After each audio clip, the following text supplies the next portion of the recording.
What if some of the biggest secrets of the past aren't buried under miles of rock, but are actually hiding in plain sight, just waiting for the right person to come along and see them? Well, today, we're cracking open a nearly 200-year-old book that did exactly that, and in the process, solved a geographical mystery that had stumped scholars for centuries. Let's get into it. So, our guide on this journey is Rabbi Joseph Schwartz. When he arrived in Jerusalem back in the 1830s, he looked around and saw a landscape where the ancient world felt like it was just out of reach. In his own words, he said that, despite the wisdom of so many travelers, much has remained unknown. He could tell that huge pieces of the story were just missing. And that really gets us to the core mystery.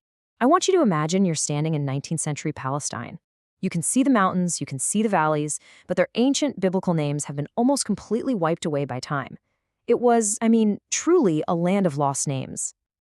And the scale of this problem was immense.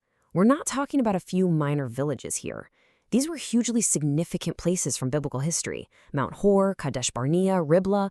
In ancient texts, they were all over the map, but to 19th century explorers, they were basically ghosts. It was like trying to solve a giant puzzle when half the pieces are just gone. But then along comes Rabbi Schwartz, our historical detective. He didn't just have the same tools as every other geographer. No, he had a unique advantage, a kind of secret weapon that nobody else was even thinking of using. So you gotta ask, right, what was his edge? How did this one man, wandering through a land of forgotten history, actually succeed where so many brilliant people had failed? What was he looking at that they were all missing? Well, the answer is both incredibly simple and absolutely brilliant. He wasn't relying on the maps of his time. His guide was something much, much older. It was a map made of words, and he believed it held the key to unlocking the entire landscape. You see, Schwartz's map was actually this vast library of ancient Hebrew literature he carried around in his head. He figured out that the clues weren't buried in the soil, they were hidden in the texts. So he pored over the Talmud, a central text of rabbinic Judaism, and rare manuscripts, the works of Josephus, even Arabic translations. He realized they held the secret, records of how place names had shifted and changed over centuries. Okay, so let's look at a specific case and see exactly how this method worked in practice. We're going to see how he cracked a geographical cold case that had stumped pretty much everyone. The target was a place called Kadesh Barnea. Now, this was a major site in the story of the Israelites' journey out of Egypt. It was a place everyone knew of, but for the life of them, no one knew where it was. For geographers, it was a complete and total mystery. And these are Schwartz's own words. He knew exactly what a huge challenge this was. He wasn't just trying to find some forgotten village. He was attempting to locate a place that the world's best scholars had basically written off as lost to history. And here's the breakthrough.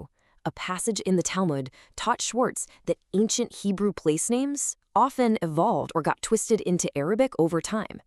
So he wasn't looking for a sign that said, "Welcome to Kadesh Barnea." No, he was looking for a linguistic footprint.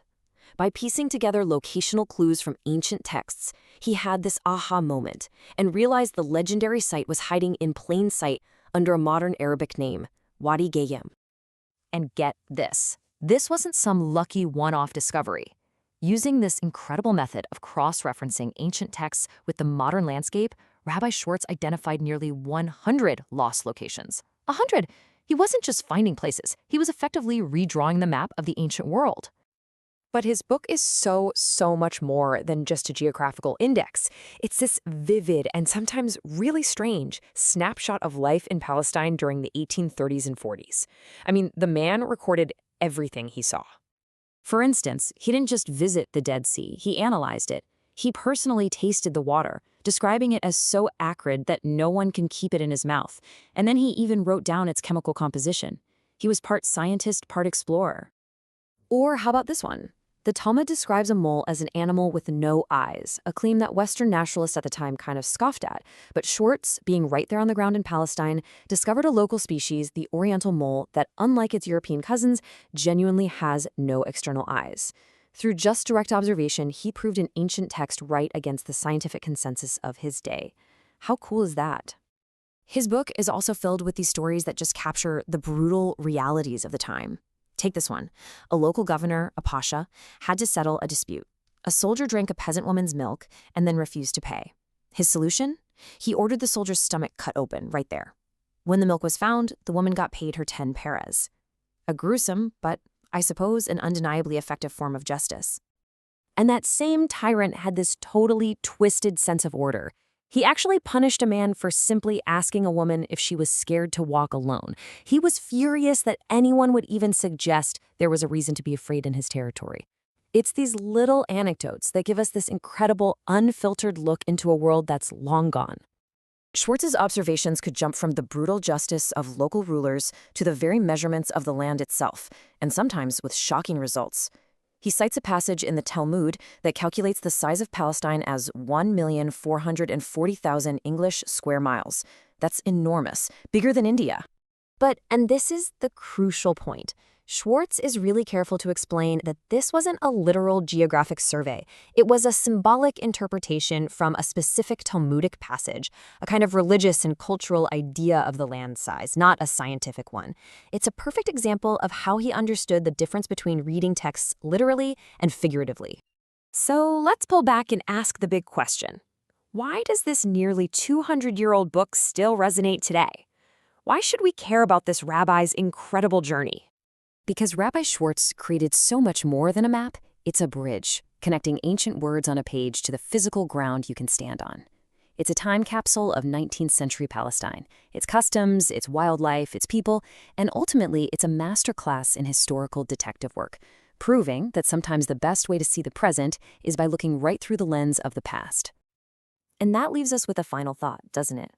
If one man, just by reading ancient texts with fresh eyes, could redraw a map that had been lost for centuries, it really makes you wonder, what other secrets about our history, our science, our entire world are just sitting on a shelf somewhere in an old book, waiting for the right person to come along and read them?